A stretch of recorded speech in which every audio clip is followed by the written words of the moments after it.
Da da da! What's my good cheer? Welcome, everybody. Let's give YouTube a couple minutes, get those notifications out, let people know that I've gone live. In the meantime, if you've never met me before, hi, I'm Cindy. I explore the inside and the outside. Today was an inside day. I knew it was going to be in the inside, that I was just going to stay home. I was just going to relax. And I did for the most part.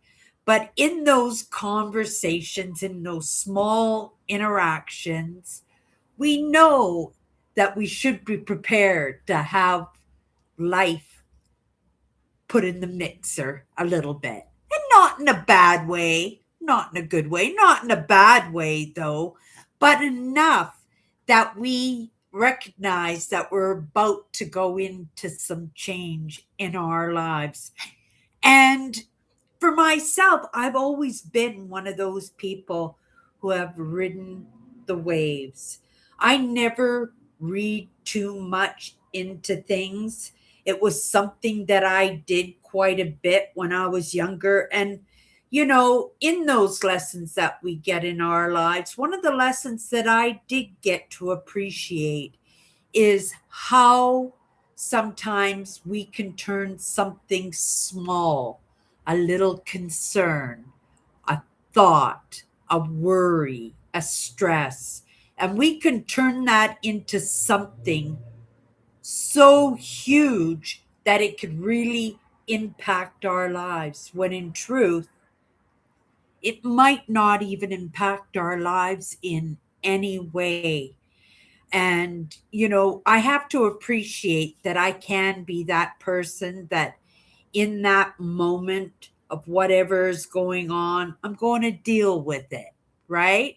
Or I'm going to immerse myself in it, or I'm going to allow my life to pivot, right? In that moment. Not everybody is able to emotionally or mentally or even physically be able to have that turn of events come into our lives without it putting us in a complete turmoil. Lots of us, even for myself, we like things to go like this whenever possible, right? We don't like it when life is do, right?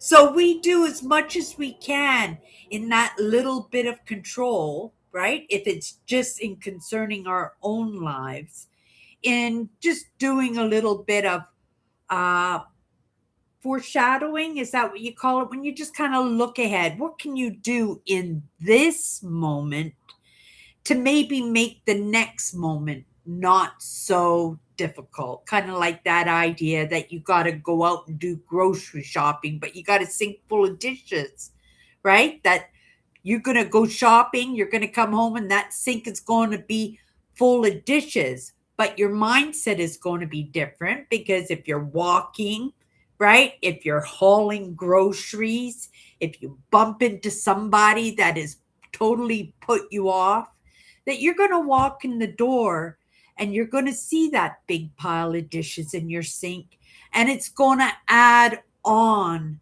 to the heaviness of the day, right? It's kind of like when you get home from work. All you want to do is put your feet up and relax, maybe with the remote control. Do something pleasant in a way to put your mind at a state where it's not still at work, right? Most people, that's what they like to do. But when you come home, maybe the garbage needs to be taken out. Maybe the grass needs to be mowed. Maybe the kids need to be bathed and put into their pajamas and put to bed. Or maybe you have to spend a little time with the kids because you haven't all day because you've been at work. Lots of times you can give yourself a little bit of space, a little bit of ease of mind in doing that little bit of prep work for yourself, in getting some of those things accomplished in the earlier the day. Of course, you're not going to bathe the kids and put them to bed when they've just gotten up, But maybe you can give them a bath. Maybe you can sit on the floor and play a few games with them, knowing that you've spent some time with them during the course of the day, that when you do come home, right, you can put your feet up and not worry about stuff. You can take the garbage out. And like I said, you can do that for yourself by just before you're going out to get the groceries done, knowing that you've got chores to run, that you're going to be all pooped and tired, maybe sore and frustrated, that if those dishes are done when you're in a nice, relaxed frame of mind, that it makes all the difference in the world, right? You know that feeling, especially women. They know that. I know I do. I appreciate when I leave the house that my house is clean. The dishes are done, the floor is swept, beds are made, things are wiped down, things are taken out of the freezer and prepped for dinner. And I get that done. And then I go off for the day and get other stuff done. Do you know that feeling when you walk in the door and everything smells fresh? Everything looks organized, and this is what I do in the present, right? Do it in the present. If I'm just sitting here and I'm not doing anything, I will think of what can I do in prep for later, right? If I've got a hard day coming up, if I've got a hard week coming up, right?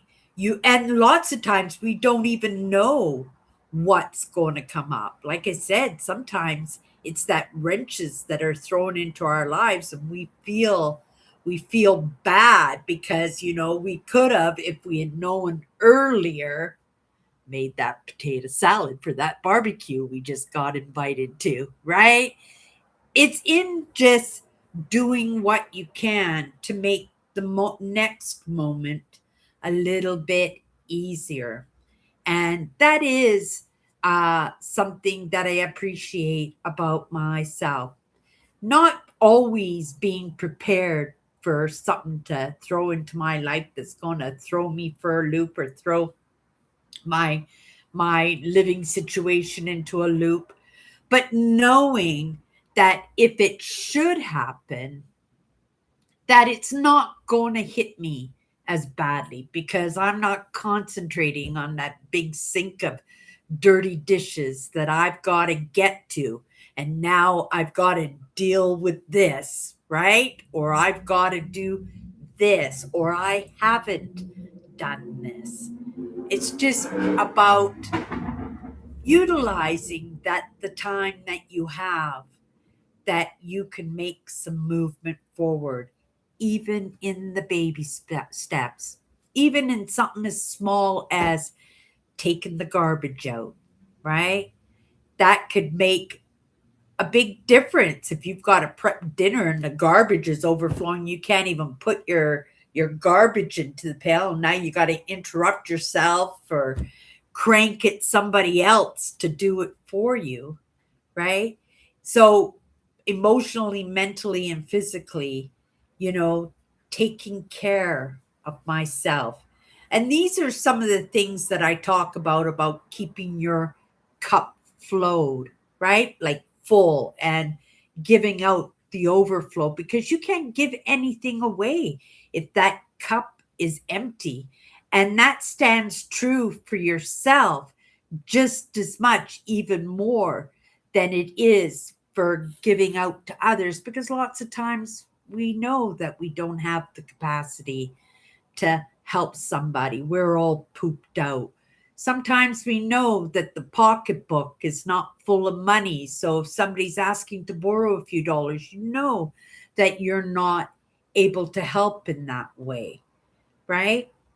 Or you do have a few dollars in your pocket, but you've just done your budget in looking forward a little bit as to what can you do for yourself in this moment that will help you out a little bit better later on, that you could sit down and do your budget. And so when somebody says, can I borrow $20, you can just honestly say, sorry, I'm not in a position to help right now. And people will understand that.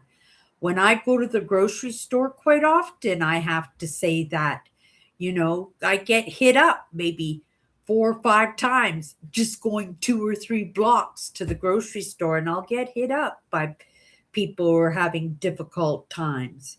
You maybe might be able to help one person, but you can't help every single person when you're not even able to help yourself, right? So it's kind of like understanding that, if I'm a little bit ahead of a game, that the little wrenches that come thrown into my life, those little things that I didn't expect, that they don't hit as badly. And we're also quite often in a better frame of mind to come up with solutions or not to take it so badly personally, right? And especially personally, because if we're taking something personally, that usually means somebody else is around us, and we know that we rub each other, don't we? So if I'm not feeling well and somebody's asking for a little bit of attention or wants to have a conversation or wants to point out just a little bit of something that you didn't get done, right? That you could just lay it on them, snap a little bit, right? It's important just as much, to be able to learn these skills of not being triggered in our lives, in the things that, these things come from when we're kids. And I see you there, Tammy. These things come from when we're little kids, right? That we're not really reacting out of a moment. We're reacting out of a well, we are reacting out of a moment, but not a recent moment. We're reacting out of a moment that we had when we were kids, right? Because that's what triggering is those emotions that hit us when we don't have those capabilities to control them, right? And these are things that we pick up as we were kids. And these are things that we learn in the course of our experiences and adventures and relationships in our lives that we can take as, right, triggers, somebody getting on our last nerves. That was the last thing I needed in the moment. And oh my goodness, look at my house. Is it a disaster? Or you can take them as lessons and say, oh my goodness, right? Maybe next time this happens, I can wash the dishes before I leave the house, or I can take the garbage out, or I can play with the kids for a few minutes, right? In that little bit of prep that we do for ourselves so that when we do come home and these things do kind of show up in our lives that we're not expecting, that we can take it a little bit better.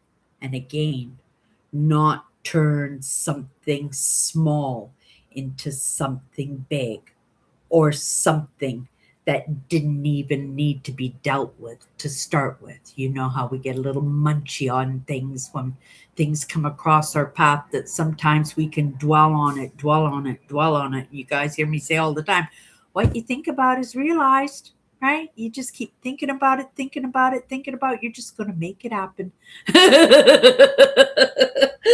And that's the truth. How's your day been going today, Tammy? Did you get as much rain today as you did yesterday? Today it was a lot better. It was a mix of sun and cloud here. The streets are just starting to dry up now. People are going out for their evening walks. I just noticed that, right? I live in a neighborhood. It's quite an active neighborhood. So when the weather is nice, there's always people up and down the sidewalks, a little commotion. I was actually just watching one of the tenants in here bringing his dog into the house.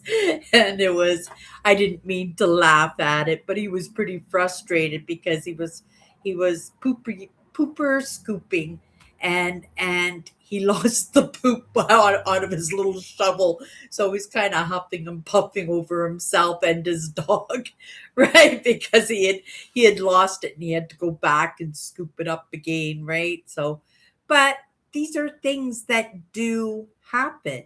And so he goes into his apartment and he's a little bit frustrated over that. And then he looks at something that's a total mess, or he remembers something that he didn't get done. And then a kind of agitated mood turns into a bad mood, right? And in that bad mood, you hear me talk about it all the time. When you are negative, you're leaving yourself open for more negative to come in.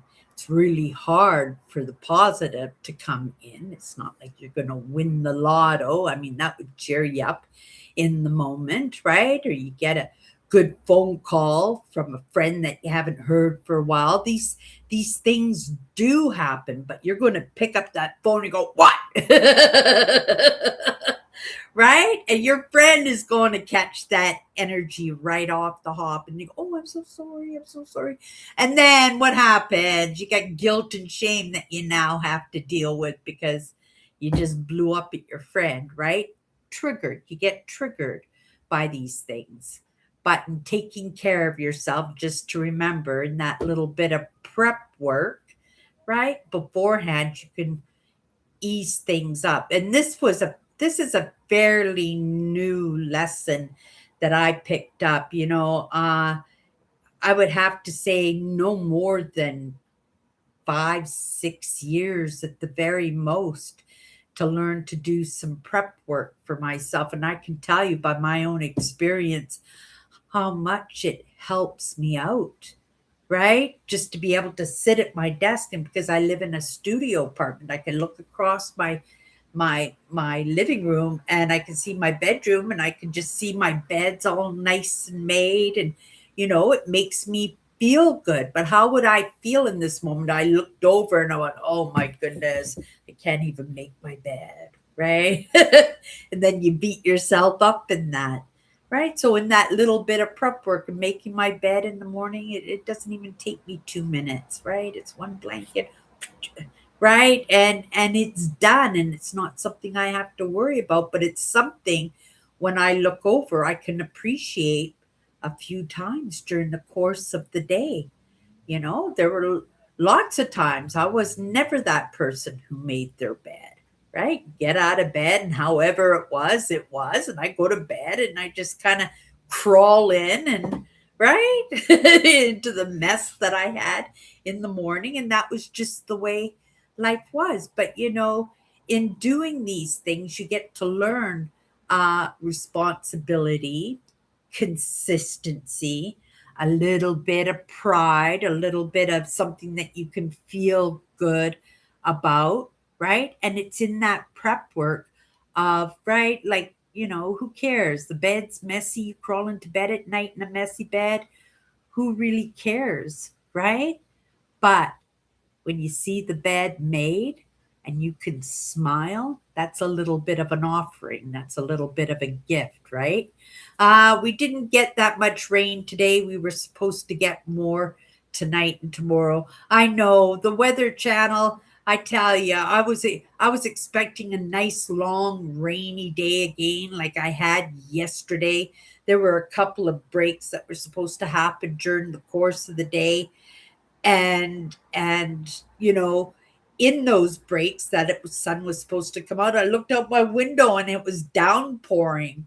And then I sat down and I enjoyed watching the rain. I had my window open, enjoying the fresh air, and I'm checking out at my seedling across the street, and I'm thinking, "Oh, that tree must be so happy. It's getting lots of rain," right? It's kind of miserable for the trees when they have no leaves and it's like 40 below zero and the wind's going 100 miles an hour, right? So this is its first summer planted in the boulevard, and I really hope that it's enjoying its summer. I always stop and talk to the tree and hold on to its stems and stuff, have a little conversation when I pass by it. I pass by it whenever I walk to the grocery store, or I go downtown, or I decide to go for a walk in that area.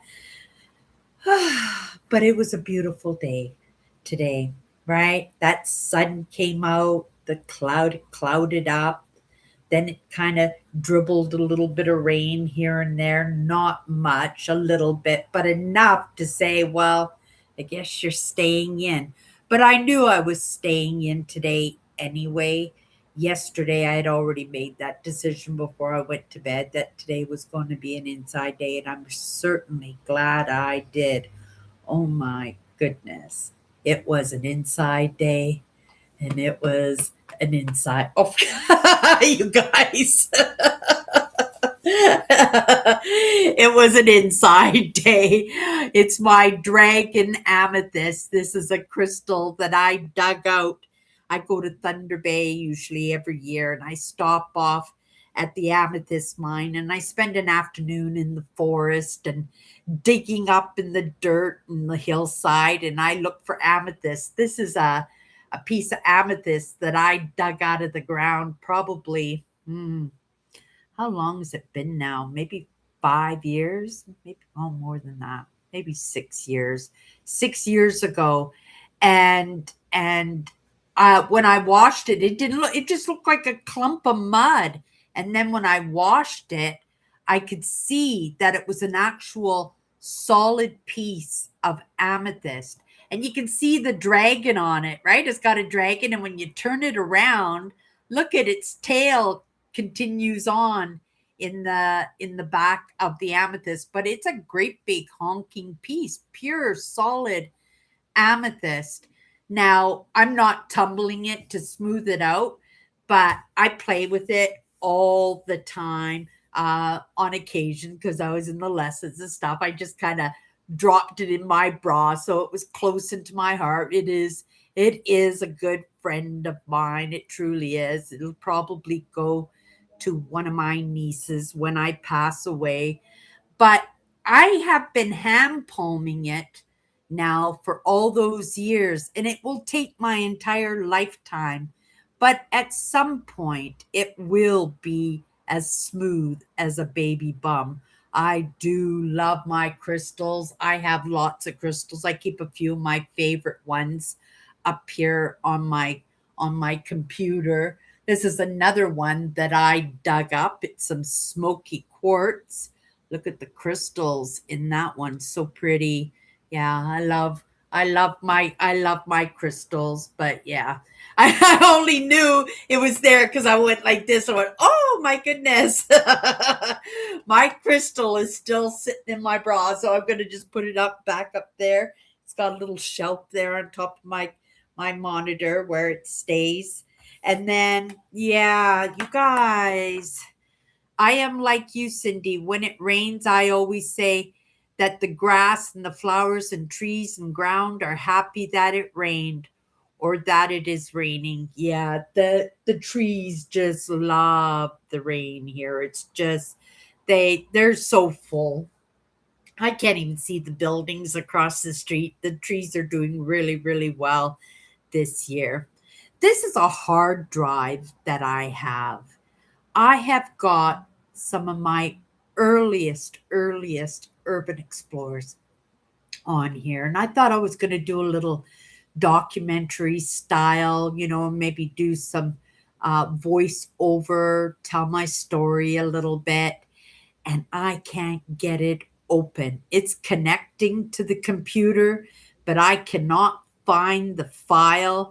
I cannot open it up, and I've got to wait for my nephew. I really, really hope that he can get into this because this was my hard drive. So every time I filmed everything, of course, I have Google Photos, so everything gets uploaded to Google Photos. But I never started doing that until I think around 2018, 2019, maybe. And before that, I just made everything go on my hard drive, like all my beautiful landscape photos. I don't know if you could call them beautiful anymore because again, the quality of film and the quality of the photographs are totally different than when I first started out, right? We all start out somewheres, right? I might not, I know I wasn't very good in the filming. I didn't have good equipment. My heart was in it, but my talent was not, because that's not where it laid. And but I did the best that I could, and I thought, well, if I put everything on a hard drive, it will be here for prosperity, and I'll be able to like be able to use this content. I could shoot photos up there. I can edit the video, but I don't even know if I want to now, because just even talking about it, I know I've got 420p quality video. I've got 720p video on there. My photographs are, yeah, some of my photographs are quite beautiful, but to be able to get them into the 16 pixels, like, I don't know if I'll be able to do that properly. So I don't know, right? I think for my own, to look back, when I'm 85 years old and rocking in my rocking chair, it would have been something that I would have appreciated to go back in and to be able to dig up this content and be able to use it. I can still make videos. I have gotten better in the editing. A lot of my explores, I didn't know how to take the sound out and add voiceover, so I just cut it out, right? I just do clips and I just cut that part out. But sometimes that content was really good, right? But because I didn't know how to make it sound better, I didn't have good microphones, so the wind just kind of made it just unpleasant. So I just cut that out. You don't need that. And of course, I would try to come in front of the camera, but not think that I was very good at it. And so I would cut myself out of all those scenes now. Me being a little bit more courageous, I allow myself to look a little bit silly. So maybe I could dig some of that video up, and maybe do some kind of little, I don't know, a little bit of synthesis of all the content that I have made over the years. I have been on YouTube since 2014, and I think my first video that I uploaded was in 2014. So I've got a ton of content, So now thinking about it, right, the quality is important. The idea is to make myself look more professional, right? To show what I've learned along the way, but maybe showing some of that video of what I didn't do very well would be interesting. Maybe give somebody else the permission to make mistakes, to allow themselves look a little bit silly or not knowledgeable in what their passion is. But the thing is, if you love it, you love it, right? If you love it, you love it. And so I always encourage people, just to show up, right? That's what's most important, is just showing up. And if you continue to show up, you get a little bit better, right? You don't worry so much about what your hair looks and what the makeup looks like, what you're wearing. I'm actually wearing a 1960s Hawaiian muumuu. That's what they called them when we were kids. They called them muumuus, right? But this is just a little Hawaiian dress, and they would sell them, right? Because in those days, it was a big deal to get on an airplane and go to Hawaii, right? Because plane trips were something fairly new, right? Fairly new. And so you get off in Hawaii and you're all dressed up like it's going to be like like 60 degrees and it turns out like it's 110 degrees, right? And you go, oh my goodness, this is too hot. And then you don't have to worry about it. You go into a little surf shop and you pick up a little moo and the guys used to pick up. Remember the Hawaiian shirts that the guys used to wear? Those things are worth a fortune now. If you find one of those in a thrift shop, they start, if you're selling them, they start about $50. They can go up to, oh my goodness, some of them can go up to $500 depending on the color, the fabric design, and who actually made them. And if they came from a surf shop where it said Hawaiian surf shop or something on it, like it it specifically, because those were the days of the beach bums. What was that that actor? He used to do musicals, and he used to do that with, what's the orange juice actress name? I can't remember them.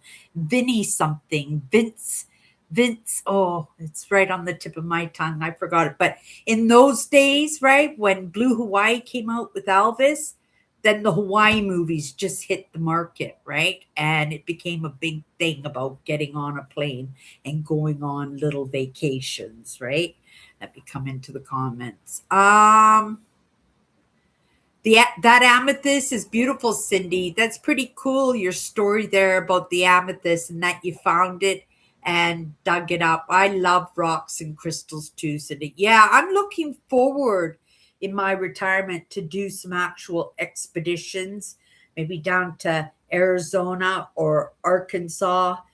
Utah has lots of beautiful crystals too. Go into the Black Hills of Montana.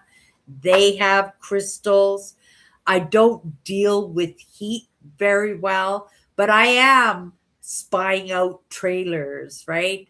Expedition trailers that have air conditioning and stuff. So if I should hit the road, that I would be comfortable if I should go down, here in Manitoba in Canada. I don't know if you know, but we love to go to Arizona, right?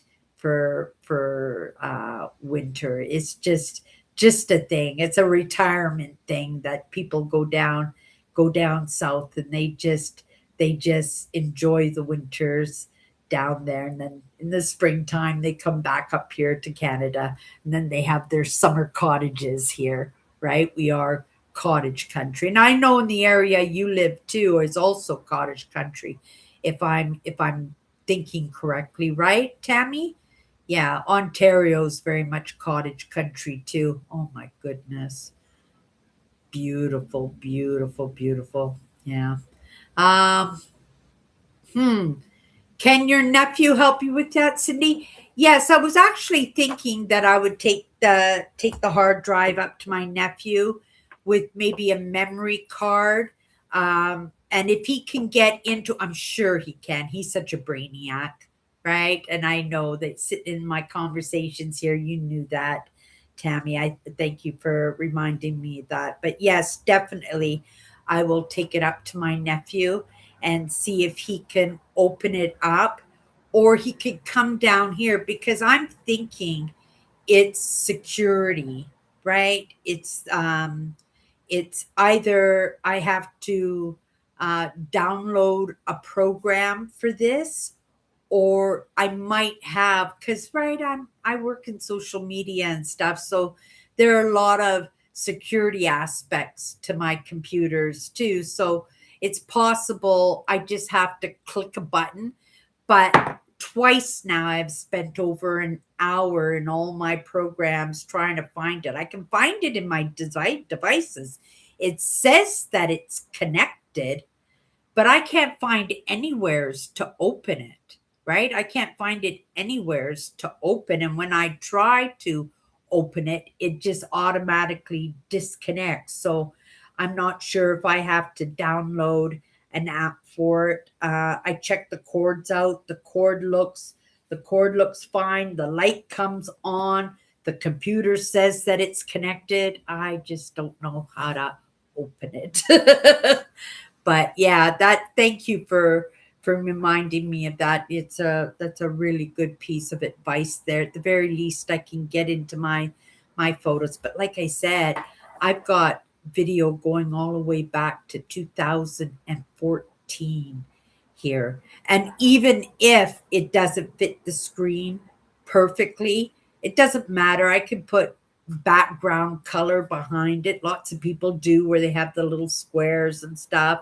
If people can do a vertical on YouTube, I don't do that. I like my horizontal, right? Filming.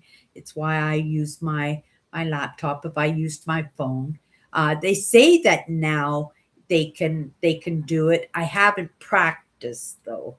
But if I did, then I could use my phone, and we would get better footage. I could be in the 1080 instead of the 720p, right? And that might help. But I think 720 is perfectly fine in my podcast. It's about moving forward. It's always just right, one step in front of another, and just getting better and learning and allowing myself to have little food pause and little problems to solve, because you don't learn anything unless you have these mistakes and these problems to kind of jump into and figure out, right? That's the whole process. But not to allow myself not to be able to make mistakes, right? We all should be able to make mistakes and congratulate ourselves in that, right? Because lots of people, they won't show up. If they're going to look like a fool, they don't think they're going to have the right thing to say. If their hair doesn't look perfect, or their makeup isn't perfect, or their outfit isn't perfect, right? They're not going to show up.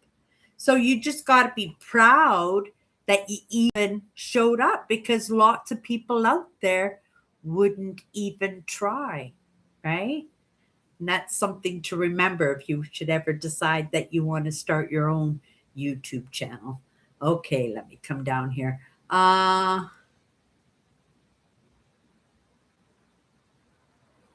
thank you, Tammy. I appreciate that. You do lots of praying for me. I appreciate that. I have never looked for your mistakes, Cindy. I'm listening to your voice and paying attention to your urban exploring, etc. I appreciate that. It is cottage country, right? I thought so. You have some beautiful lakes too in the area that you live in. Actually, Andrew doesn't live too far away from you, Tammy. He actually lives in Indiana, right? And I think that's not too far from where you live. Yeah, I'd love to get down. Oh, crystal! When I talk about crystals, New York has Herkimers, and some of these Herkimer crystals, they look like these, right? But they're this big, right? They're I was supposed to go last year. No, the year before. Was it last year? Yeah, no, year before.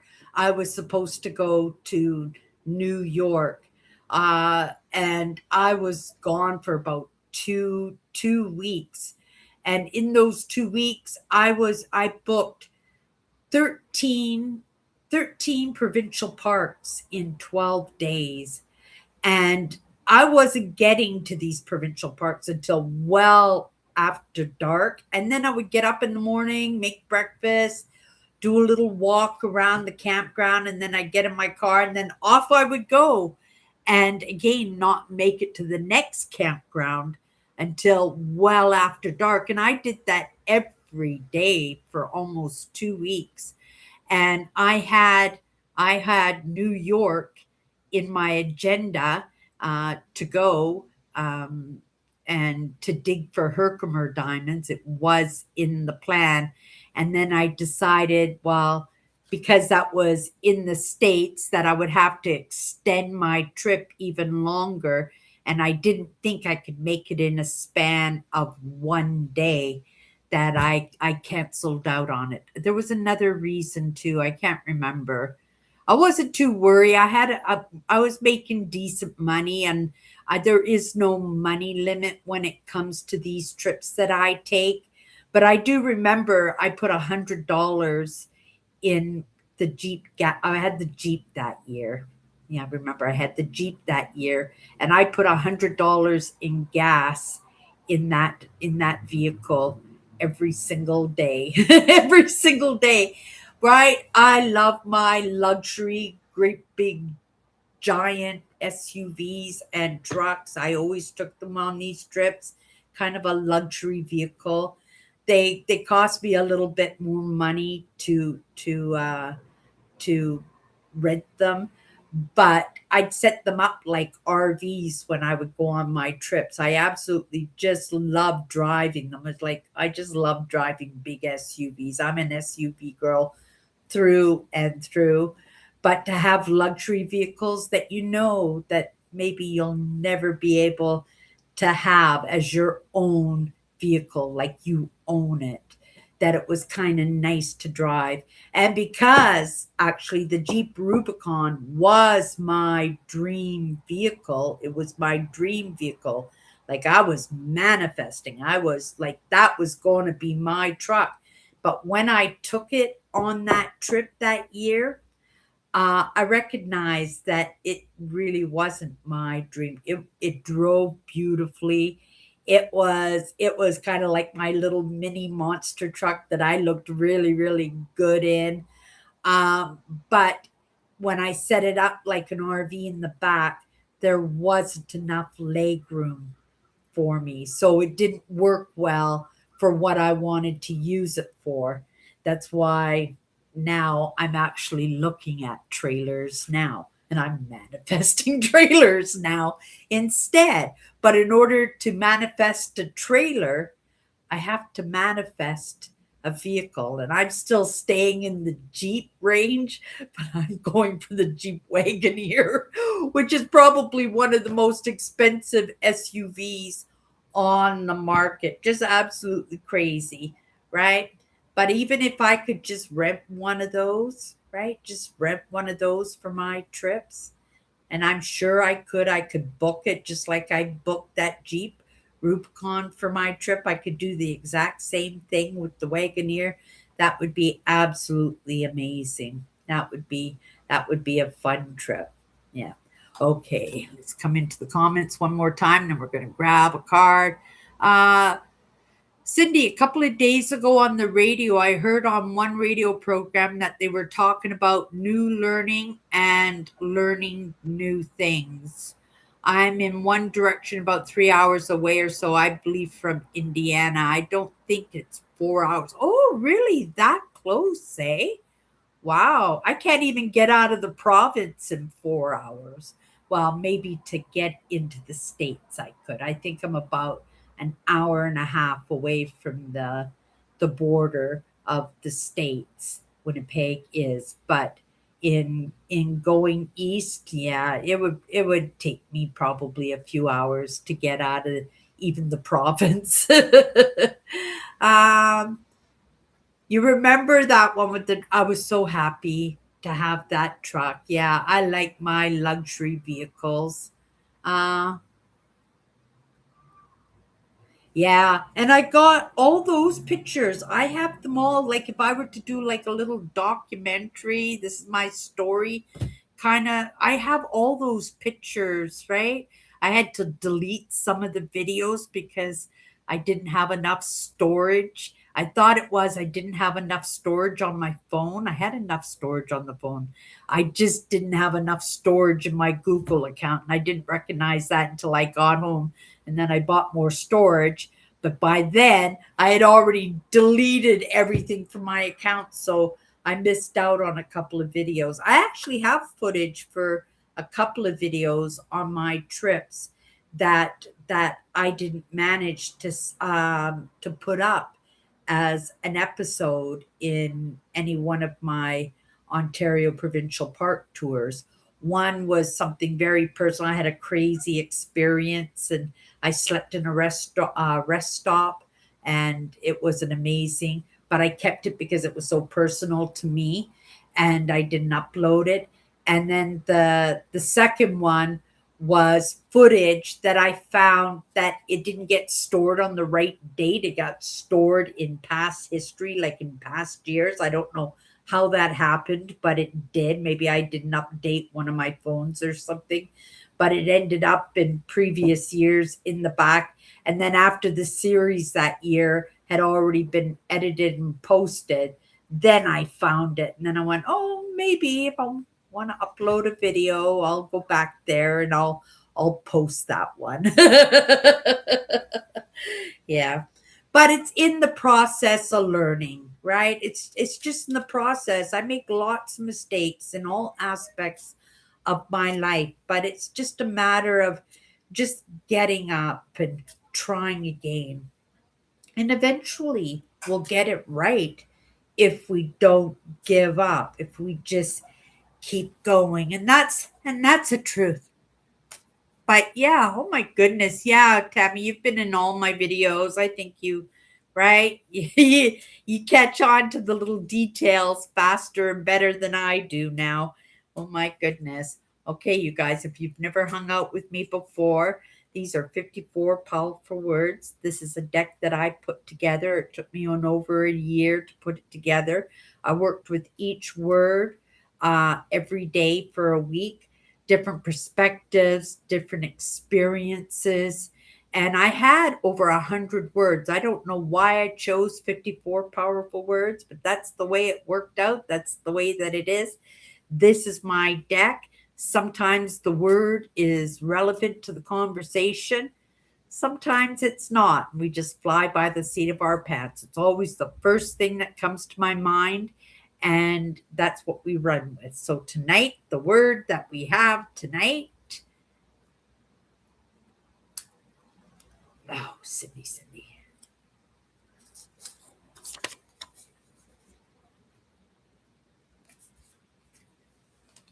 I was thinking the first thing that came to my mind. Forgiveness is a gift in its giving and in its receiving. We talked about this last week when we talk about second chances, that lots of times, especially in this day and age that we live in, that, we are very aware of on the topic of narcissists and control and power and boundaries. And we get these ideas, and it's part of shadow work. It's part of bringing ourselves to be able to stand on our own 2 feet and to have a sense of control over our lives, right? Not in a narcissistic, controlling way, right? But in a way that we can kind of recognize where we get things wrong, where we have gotten things wrong, and what we can do to get them to a balanced level again. And these topics on narcissism and control and forgiveness, they do come to the surface and they are important topics. But because some of these topics are so relevant right now, they're so out there, you can't have a conversation with anybody and they tick you off and you go, "You're a narcissist," right? And it's stereotyping. Number one, you're stereotyping when you do that, because everybody is allowed to have a moment. Lots of people make mistakes. Lots of people will tick you off in a really bad way.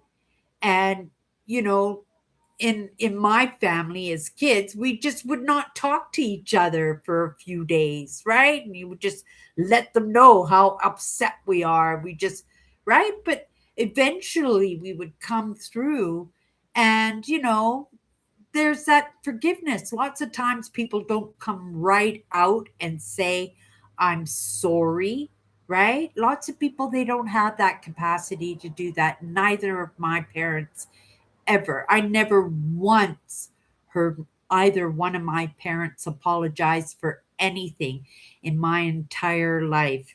And that's the truth. Some people do not have the capacity to do that.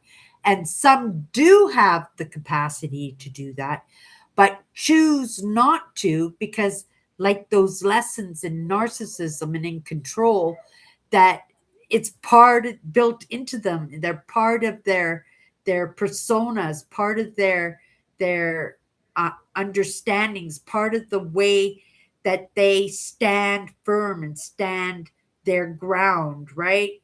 To Because saying I'm sorry has now been drilled into them so much that it becomes a sign of weakness, right? And when you're not able to say you're sorry vocally, right? And this is what my father did. He never ever said sorry, right? But my father would stumble over himself to do kind things, right? To have conversations. He'd never come right out and say, I'm sorry, but he would dance around the subject until I recognized that he was saying sorry in his own way, right? And that took a lot out of him to do that, right? My dad was a sensitive man. He was a very sensitive man, but in those lessons that he took, right? He was to be the man. And whatever he did, it wasn't wrong. He was the king of his castle. What he said, that's the way it was, right? And saying sorry was a way of saying I was wrong. And right? My mother, I didn't even consider her that way because she never apologized and she never tried to make things up to me ever. Well, there were times that she did try to make things up to me, but only because my father made her, right? Not because she wanted to. But that's another story. But to get back, sometimes in those boundaries that we set up for ourselves, in those lessons that we take in, we become tough. And the first time somebody ticks you off, you go, you're out of my life. See you on the beach. I never want to speak to you again. And that person might be so sorry, but again, they might not have that capacity to say, I'm sorry.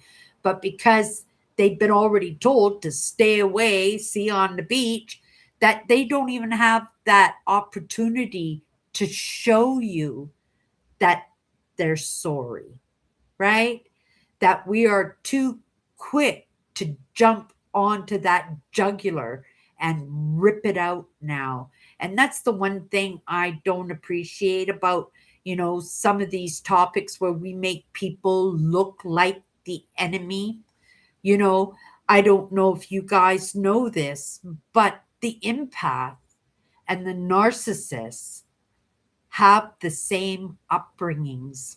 They have the same upbringings. They have the same traumas. But in their experiences, and because there are nuances about the experiences, we take them differently, right? It was only because of that balance that I had in my life that I survived the experience that I had with my mother, in all honesty, right? Because my father balanced her out by making sure that those needs that I felt cared for, that I felt loved, that I felt understood, that somebody saw what was going on with me, even if nothing was done about it. I felt it, right? And so there was that sense of balance in my life.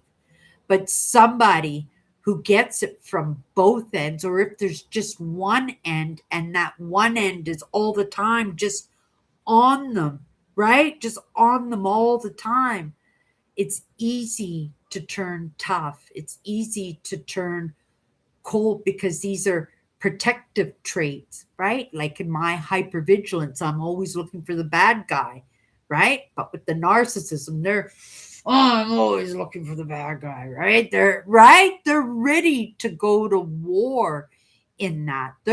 They learn to defend themselves. With me, there was no point in defending myself because I could not win in that. And it's a little bit different, I would think, for the little girls than it was for the little boys, right?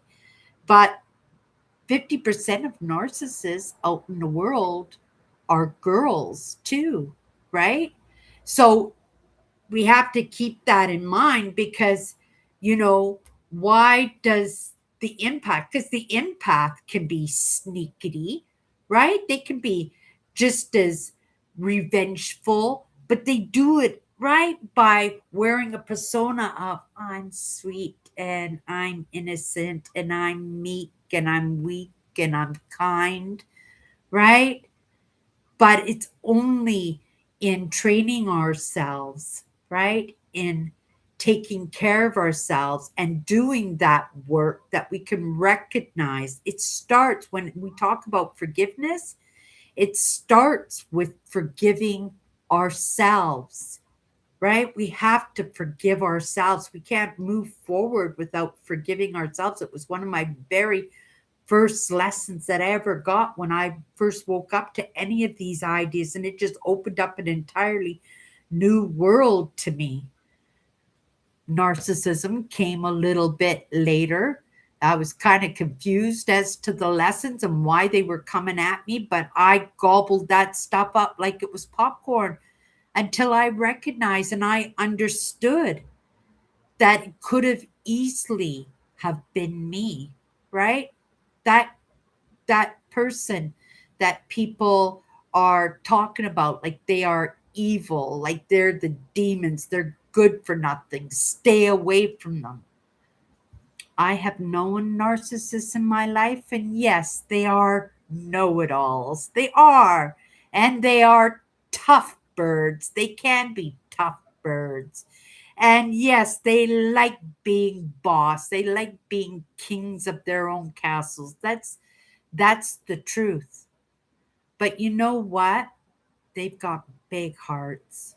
Like, oh my goodness, like they're so fragile. Like you say boo at them and they might look at you and "Grr," right? But you've just shattered them in the inside. I think that's a bad, sad, right? Kind of a unkind way to live because they're treating themselves just as unkind as other people are treating them unkind. And we have to judge people on their own merits individually, right? You know, my I have family with this trait and I know their hearts. I do know their hearts and I know their fragilities too. And I know the weaknesses and I know those things that aren't right. But we all have things that are not right. And if we write them out of our lives without a second chance, without at very least letting them know what our boundaries are, the person that we want to be, how we want to be respected, right? Don't cross this line. Don't treat me this way. Don't treat others in my presence this way, right? If you can respect that, you could make a true friend forever. And that is 100% the truth. I have had many bosses that have treated me like gold, but right, they've also taken what they needed out of me at the same time. But in that mutual exchange, we both got something out of that relationship. And if you ever said that they were a devil or a demon in my present, I would be all over you in the minute because I know that not to be true.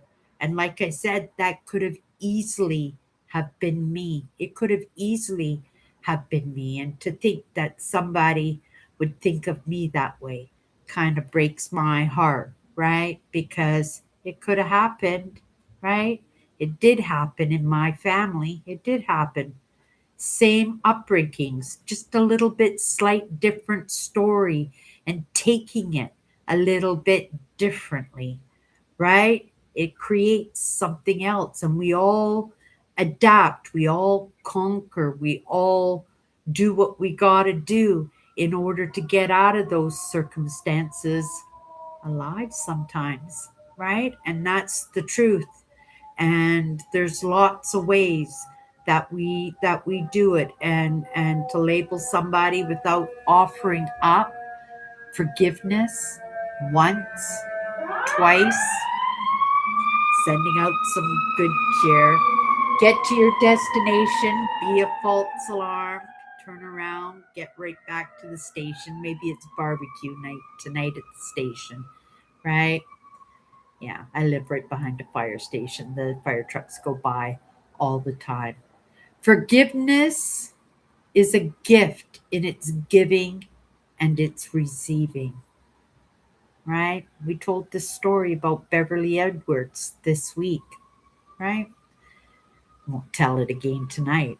But I could have missed out on a best friend if I hadn't offered up forgiveness and appreciation for the person that she was, because that's how she was, that's how she connected, that's how she knew it, right?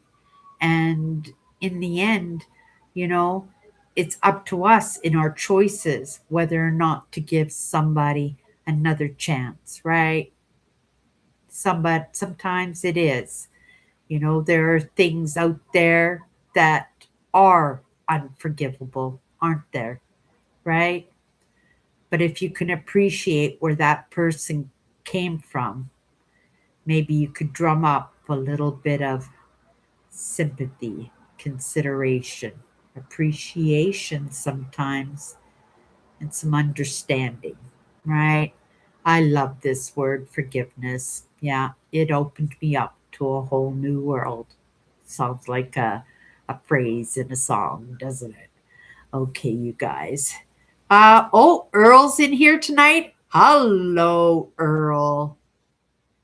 You're being a disruption, are you? I added a cell phone so you could have two lines. Oh my goodness. I I I have my phone with me all the time, but it's not really something that, because I've got my laptop, I've got my computer, I got, right? My laptop only comes on for my live shows, or when I'm doing work that needs that extra security, like I'm in my government accounts and stuff like that. Um, and because it can hold bigger files and stuff too, it's more secure for me. But yeah, when it comes to technology, just like I was saying about my hard drive, I'm not really technically inclined. I bumble away. I can do research. I can try and try and try again. And sometimes in that repetitiveness, eventually get it right. But I would say I am far from an expert. But then again, there are people out there who don't even try. And that's the truth. Nice to see you, Earl. Ah, we all make mistakes. I make mistakes, and I've made mistakes, and we will make more mistakes, aren't we? But we learn by them. I always used to say, you tell me once that I got something wrong, right? I probably won't make that mistake again, right? Because we all make mistakes. But if I haven't had that lesson yet and you rip one off of me, that's not really fair, right? It's like you go off to work and you leave your dog at home, and 8 hours, and you've got to make a couple of pit stops on the way home, and your dog piddles on the floor, right? And you come home a couple of hours later and you see the piddle on the floor, and you grab your dog and you smudge his face, and he's just excited that you're home. He gets to go for a walk. Daddy's been gone all day. He's super excited. He doesn't understand why he's getting his face rubbed in the pee, right? And so we got to keep that in mind when we get upset with other people, right? To offer up a little bit of understanding before we go for the jugular. Okay, you guys, that's my good cheer. And we'll see you tomorrow. Thank you so much, guys, for coming in tonight.